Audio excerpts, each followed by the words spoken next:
non-vegan foods that have health benefits, for example, dairy, unprocessed meat, and fish. So does this mean these animal products are healthy for us? Our next session is titled, with a provoking title, Have We Failed the Vegan Diet? The Truth We Don't Want to Hear. And I would briefly like to introduce our speakers today, Luisa Hilbrand and Phil Roggenbuck. Thank you for being here.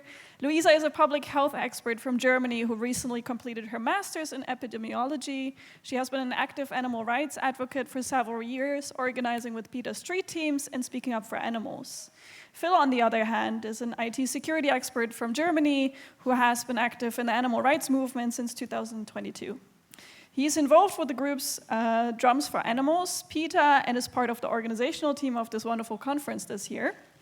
And today in their talk, Luisa and Phil will explore the differences between veganism and a healthy diet, share insights from science, and challenge common myths about nutrition. So please welcome with me Luisa and Phil.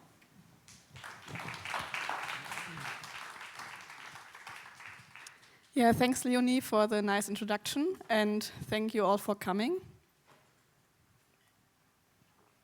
Yeah, and also thanks to all the helpers and everyone that makes this conference possible. Thanks a lot. Yeah, our presentation is titled, Have We Failed the Vegan Diet? And the truth we might not want to hear. So we have 4 parts in this presentation. Firstly, we will start with some ex-vegans and their health claims, followed by the relationship between healthy diets and veganism. And after that, we will look at some issues with the vegan diet, and we will end with myths around the vegan diet. So let's start with the chapter ex-vegans. Obviously, ex-vegans are people that were vegan before, but are not anymore. And they post about it in a form of blog or make videos.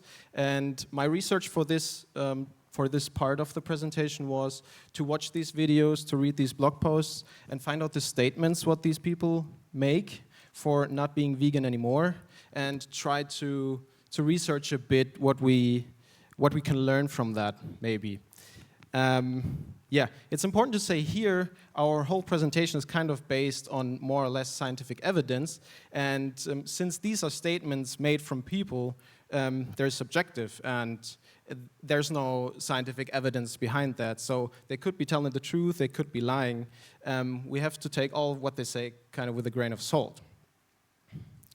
So, first of all, like I said, I read a lot of blog posts, I watched a lot of videos, and then I tried to group all these people into some groups.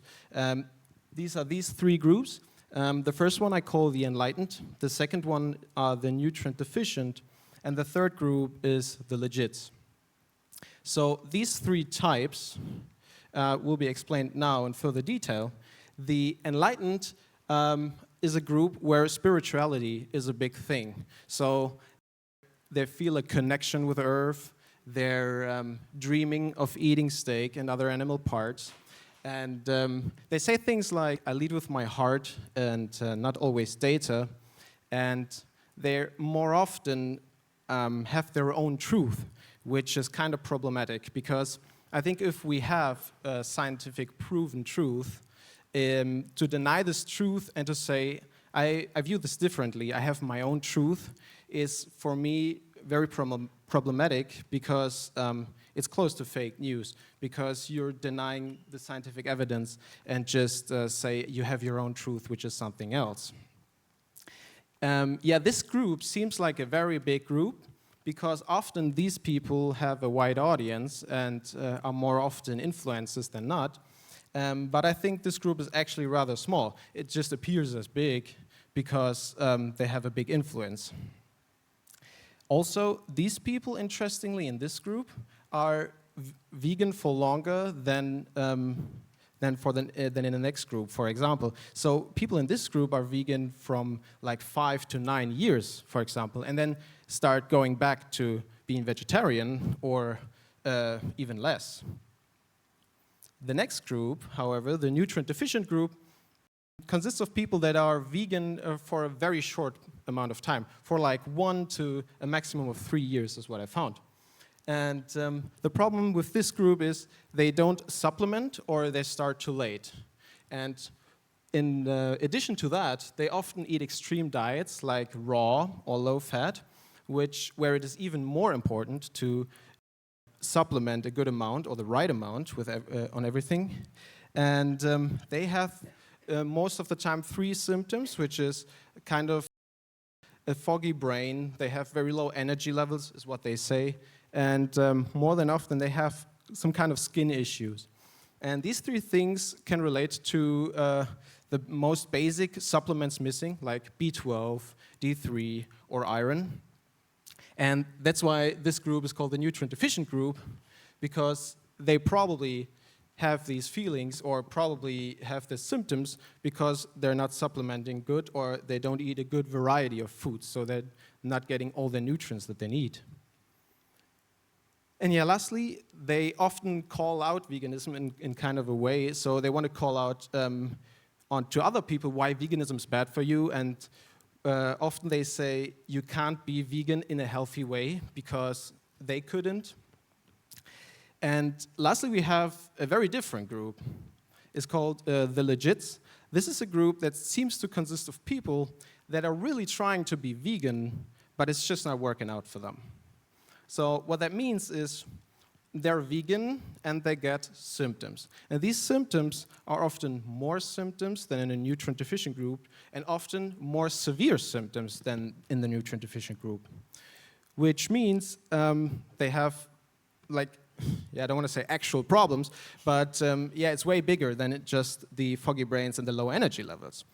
And these people often try to solve these problems while staying vegan, as well as they're supplementing, or they seem to be supplementing enough, and as well eating a good variety of foods and getting enough nutrients from everywhere.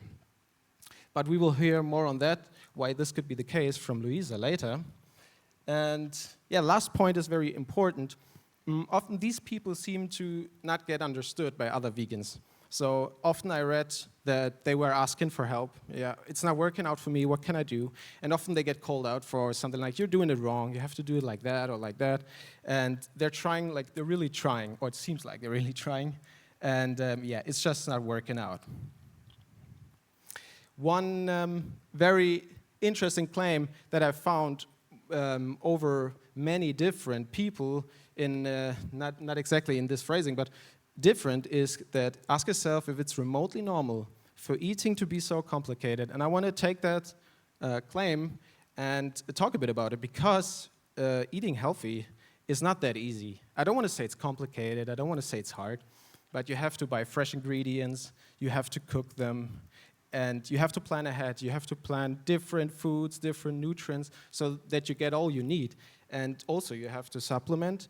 And that's not really easy to do all of that and to get like 100% the best healthy diet you can get. So what is the conclusion of that?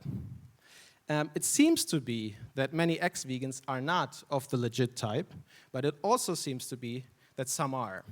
The important part here is seems, because like I said in the beginning, it's all statements from the people themselves. So it's all subjective, and they're all different people, and yeah, that's just what they say, how they feel.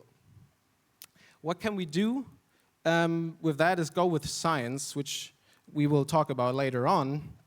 And the most important part about that is stay nice and use arguments, not hate. Because that's also a big point that I found in nearly every one of the blog posts or the videos that I watched or read, is that people got insulted. People got negative comments from vegans, they got insulted, and even some say that they got death threats. And I think that's just, that's very bad for our movement. So we're trying not to be assholes here. So if people stop being vegan for some reason, and it doesn't matter which type they are, we should be kind and at least listen to them. It's important if they talk about fake news or spread fake news. It's important to talk about that and to address that, because they're just saying things that aren't right. If we just insult them, then that's not helping our movement, because they're already on the brink of leaving veganism or already left it. and then we go ahead and insult them. And so they probably will never come back, which is kind of understandable. And I'm really sure that none of us here or online will do that, but there are people that do that, and it's just really hurting the whole movement. So, hearing all these stories from ex-vegans now, the question rises, have we failed the vegan diet, Luisa? And have we even failed the animals that we are trying to save? So moving on to the second chapter now, we will look at the relationship between healthy diets and veganism and whether or not veganism equals health. First of all, there are some obvious benefits that are associated with vegan health. For example, weight loss, lower rates of type 2 diabetes, better cardiovascular health, lower rates of certain cancers, and also, in general, better blood lipid profile. However, just because we have better health outcomes among vegans or among people who eat a vegan diet, that does not mean that there's a causal relationship between these two things. In fact, we probably deal with something called selection bias. So selection bias means that there's a certain group of people that is unconsciously selected for a study that does not represent the general population. In our case, we have vegans who are, compared to the general population, usually higher educated on health and nutrition.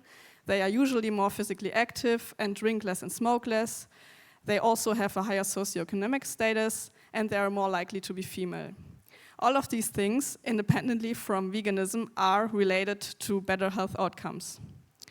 So we have a healthier vegan sample if we compare vegans with the general population.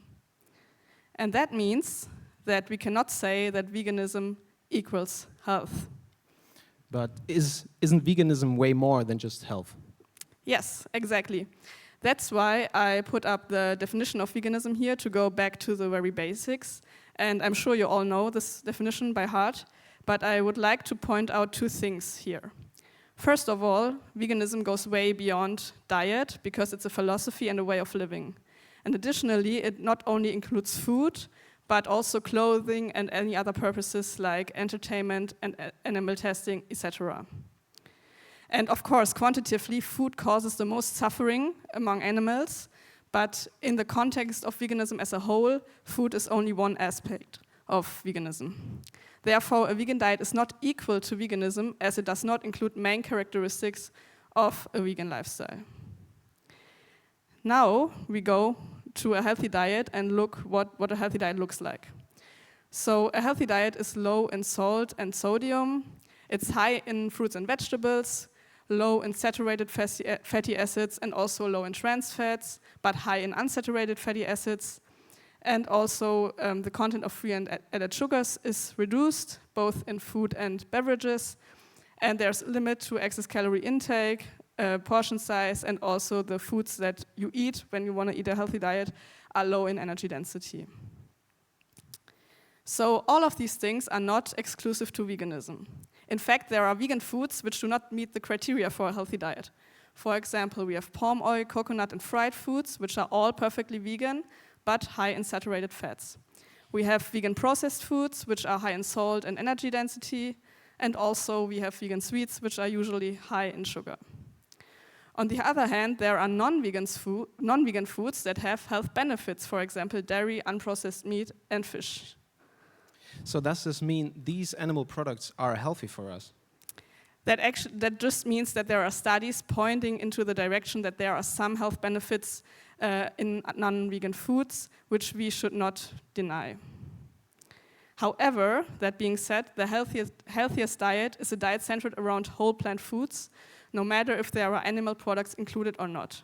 Whole plant foods should always be the majority of the diet, and by majority, like global experts actually have reached a pretty solid consensus that it's around 80% of the diet should be made up of whole plant foods.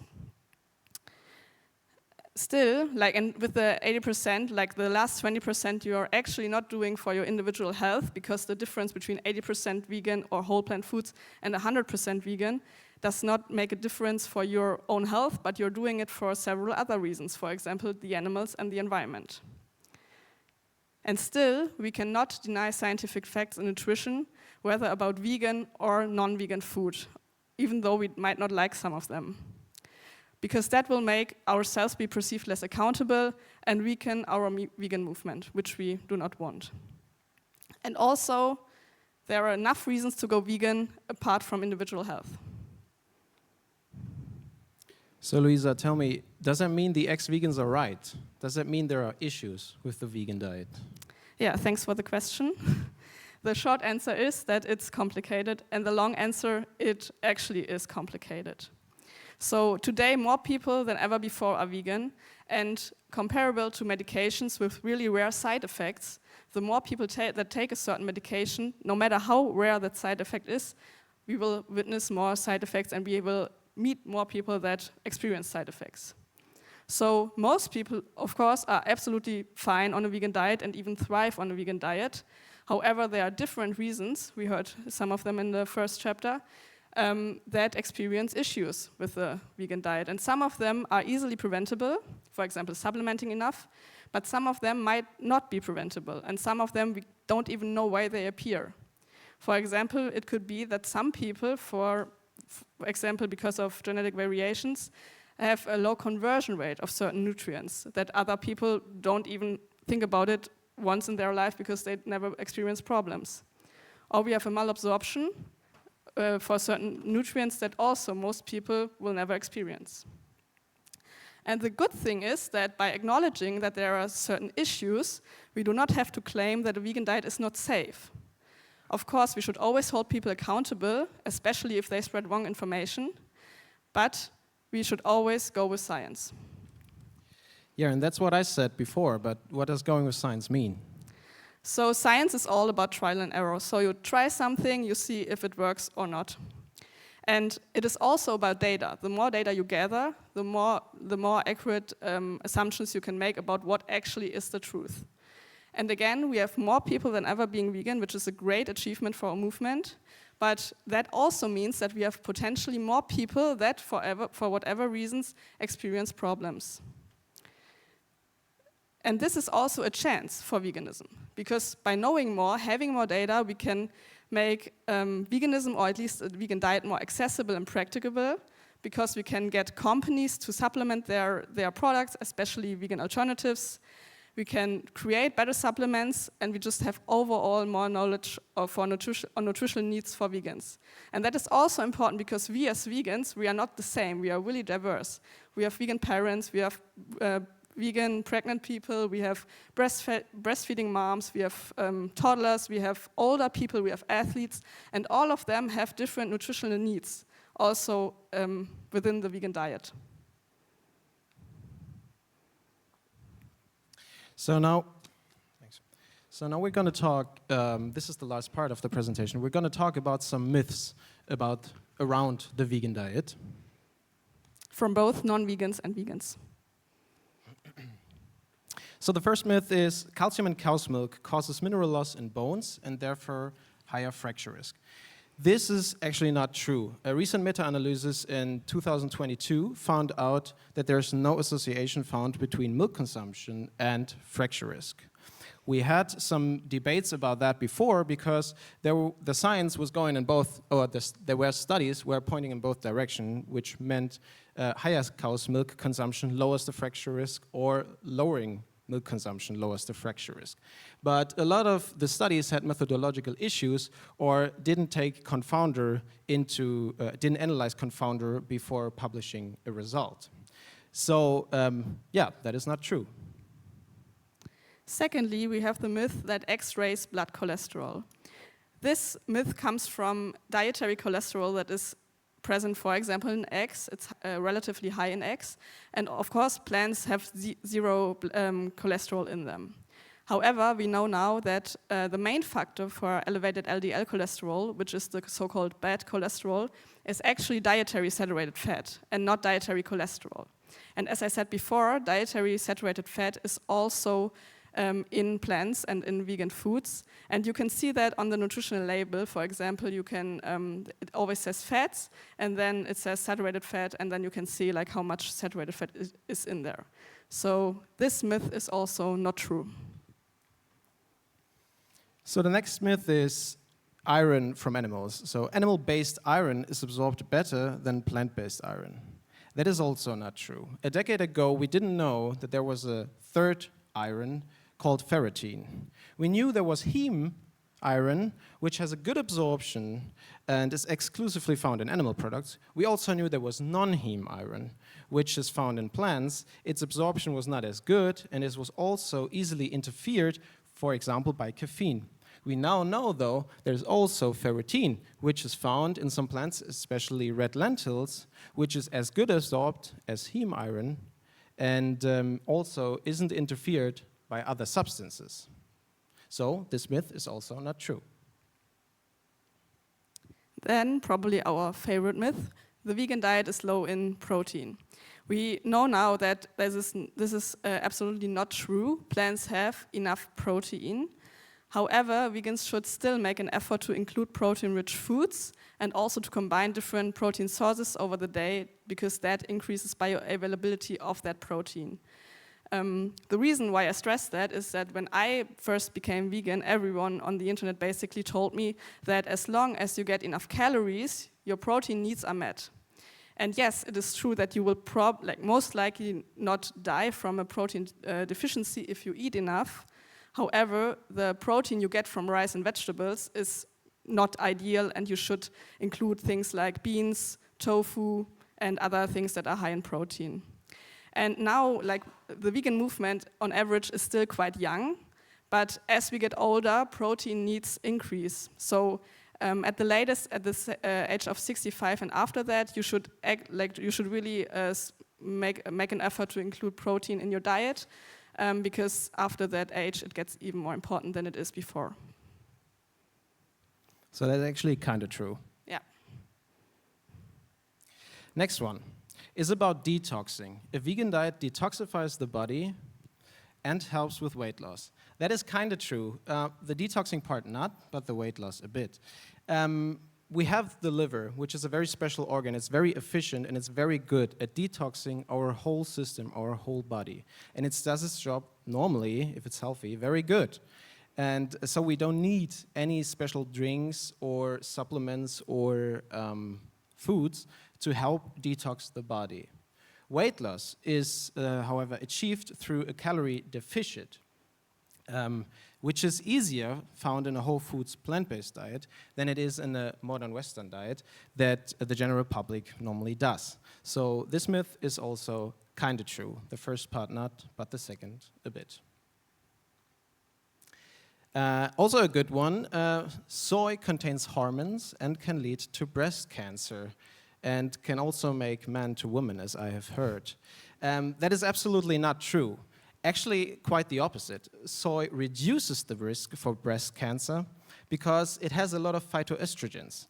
And these phytoestrogens come with a lot of health benefits and especially help women in their menopausal. Myth 7 is about eating raw. It is better to eat raw fruits and vegetables instead of cooked fruits. That is also not true. There is something behind it. It is true that there are some nutrients, for example, folate or vitamin C, that get destroyed while cooking. That doesn't mean that as soon as you turn on the pan that everything's just gone, but over time, the longer it heats, the more of it goes away. But on the other hand, there are nutrients like beta-carotene and lycopene that are actually better absorbed after they have been cooked than before. Also very important is, on a raw diet, you have a lower intake of calories, protein, minerals, and also some vitamins because you lose out of great things like beans, lentils, and whole grains, for example. Now to our last myth. Yeah, so the last myth is about red meat and cigarettes, and it is red meat is as bad as smoking cigarettes. So this myth comes from a classification made by the World Health Organization about carcinogenic substances. So red meat is classified as a 2A carcinogen, making it probably carcinogenic. Processed meat, however, is actually a class 1 carcinogen, making it actually carcinogenic to humans. And they are, processed meat is in the same group as cigarettes, which is also a class 1 carcinogen, therefore actually carcinogenic to humans. So that means probably not red meat, but processed meat is actually as bad as smoking cigarettes, right? No, that's not true, because this classification does not quantify the risk. Meaning, just because two things are in the same classification group, the increase in risk is different, can be different. For example, for each 50 grams of processed meat that you eat a day, your risk for colorectal cancer increases by 18%. Smoking tobacco increases the risk for lung cancer by up to 2,100%, which is obviously way higher than the processed meat increase. So this myth is also not true. So what is our conclusion? First, what's happening to animals is absolutely wrong, and it should be stopped as soon as possible. There are more than 100 reasons to go vegan, but health does not have to be one of them. We should also hold people accountable, especially, as I said before, if they obviously spread wrong news.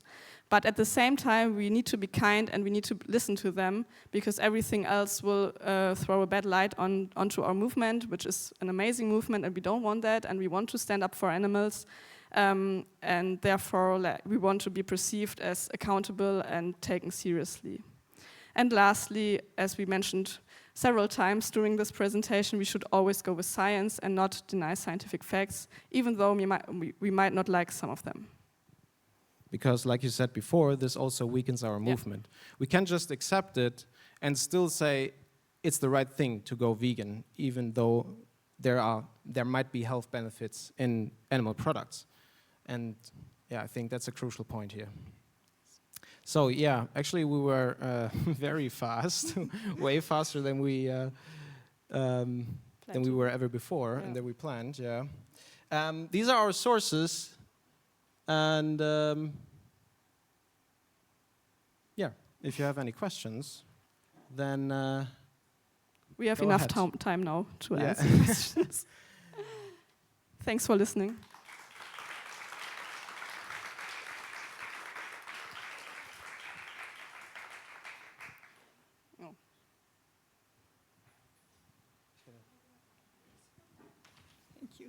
Perfect to Phil and Luisa, very well done. We have 10 minutes for questions. Are there any urgent ones?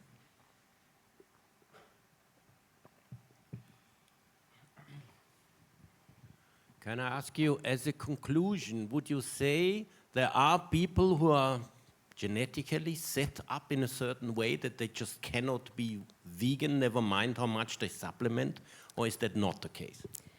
We don't know yet.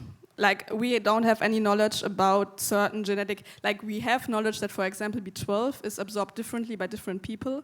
We know that, for example, omega-3 fatty acids, like the long-chain omega-3s, can be absorbed differently, but there's no evidence that there is like genetic reasons for not being able to convert certain nutrients or that you have other needs. But that's what we were saying, like, we have to listen to those people who experience problems and might not even know themselves what the issue is, just so that we can learn more. And nowadays, like, almost every nutrient you can actually make, like, artificially. So by knowing that and knowing that there are certain nutrients, we can create supplements that people can try then, and maybe that makes them feel better and enables them to stay vegan. But, like, short answer, we don't know yet. There's just not enough studies done on this. And so if those people say that they have problems, are you always sure it's because of the diet? Because doesn't everybody have problems once in a while? No, yeah, of course, you don't know. Like, that's what Phil said in the beginning. Like, we never know what people tell us and what is true and what not. But what those people say about their diet, for example, they eat a raw diet, a very strict diet, only juice for 4 weeks, or I don't know, we heard all of that stuff, then it's kind of like clear that it's like there was an issue in the diet. But of course, there are always 100 reasons, like some people are just get sick just because they get sick, and that's not because of diet. So, yeah. Yeah, I want to add something to that. It's very hard because, like I said in the beginning, it's just statements these people make, and it's to us whether how much we believe that or not, I think. And it's interesting to read all of that from the ex-vegans, because some say like things that are really hard to believe, because someone said he had like so many issues when being vegan, and then he ate meat, a small portion of meat, and as soon as he got it in his mouth, he was feeling better. And obviously that is not how it works, because obviously. So it's really hard, yeah. Thank you for sharing that. Are there any other questions in the audience? Also, as a placeholder, we are here until Sunday, so if any questions arise by then just go ahead and ask us directly if you want. I will maybe go to another person first.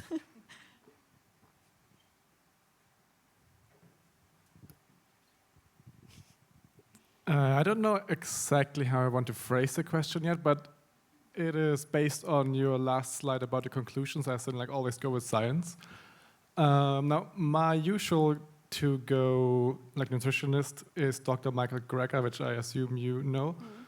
But then quite often when I talk with other people who want to be introduced into a vegan diet, they obviously don't know many nutritionists to go to. And then they might find other studies, and often, of course, they are sponsored by certain industries, like the dairy industry. So I guess my question is kind of like, what advice would you give as in like go with science? Because obviously also science can be biased, and there's like good and bad studies. So the advice would be that you have to actually read the studies, because as you said, yeah, there are good studies and there are bad studies, and what I get a bit frustrated about mostly is that I feel like a lot of people only read abstracts or conclusions of studies, and what it is important that you read the methodological part, because there you can see if they have been adjusted for confounders, how big the sample was, how the study went along in general, and then you can see like if there are methodological issues, and even if there this is also important, even if there are methodological issues and it's not done perfectly, which by the way is really hard in nutritional science to do, that does not mean it's a bad study. It just means you have to take what the study showed with like all of the things that you should have adjusted for and the issues that these studies show. You have to keep that in the back of your head. So yeah, basically I would say read the studies and also try to stay updated, because there's always more studies coming in, and educate yourself on the hierarchy of evidence. So we have this pyramid with randomized controlled trials at the top. So these are the most valuable studies, which are hard for nutritional science. But yeah, just educate yourself on how studies are conducted, I would say. Yeah. And reading all the studies and identifying methodological issues is a very hard thing to do for like a normal person like me, because she can do that, but I cannot. So I guess my tip here would be, first of all, kind of be open-minded and don't try to come out of the bubble and read articles from kind of all over the place, which does not mean you have to believe all of them, but at least trying to get a bigger picture of everything. Yep.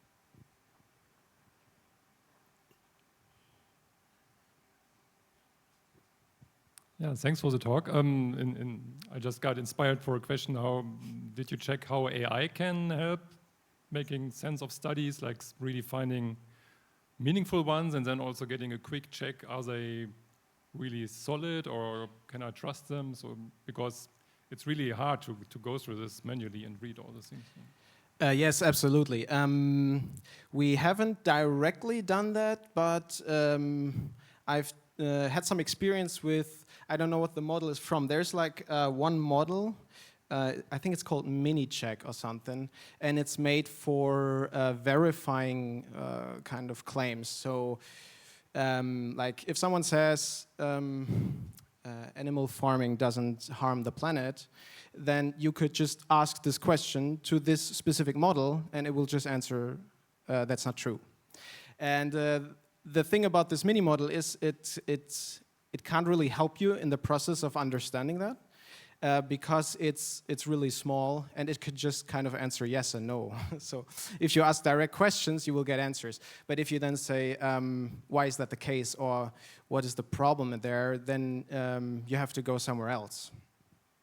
And also it can help a lot with understanding studies, because in the publications, like, they use a lot of like hard vocabulary, which might be hard to understand if you're not like into it, and then you can always like ask the AI to translate that, if you want to call it that, and ask for like how did they adjust for confounders, and how would you value this evidence in the hierarchy of evidence. Yeah, that brought another point up for me.